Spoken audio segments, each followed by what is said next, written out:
All right, let's go ahead and we are going to do another subtraction problem. But this time, when we look at our ones column, we cannot take 9 away from 8. There's not enough there to be able to remove 9 from 8 things. I mean, if you think about it, if you had 8 pieces of candy, you couldn't give someone 9 pieces. You don't have enough. So, what we do in this case then is we have to borrow. When we have to move one place to the left and we have to borrow one of these. Now, when we borrow, we're taking 1 away from the 5 and leaving 4. But remember, these were tens. This was 5 tens. Now you have 4 tens left. So whenever you borrow or you carry this over to the ones column, what we're really having to do is to add that in the form of a 10. So really, we have 18. Now I know that probably in the past, as you guys were learning to do this, you just did something very simple and said, okay, we take 1 away from the 5 and then bring the 1 over. It makes it 18 minus 9. Well, that is true.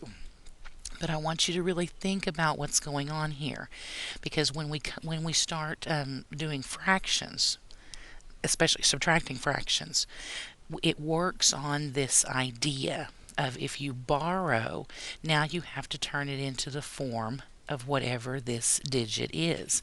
And because these are ones and we borrowed a 10, then that makes 10 ones. So that's what's really going on there. Now we can do our subtraction. We can take 9 away from 18, which would leave us with 9. And then we can take 1 away from 4, which would give us 3. So our answer here would be 39. Let's try another one.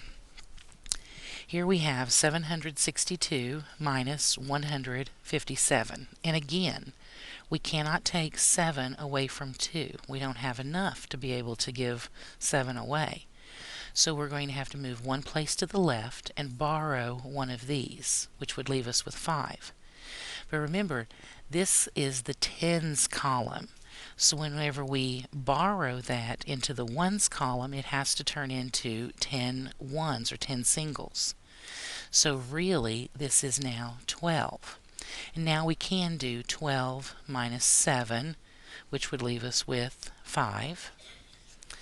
And we can say 5 minus 5 would be 0, working within the columns.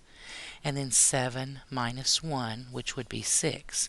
So our answer here would be 605.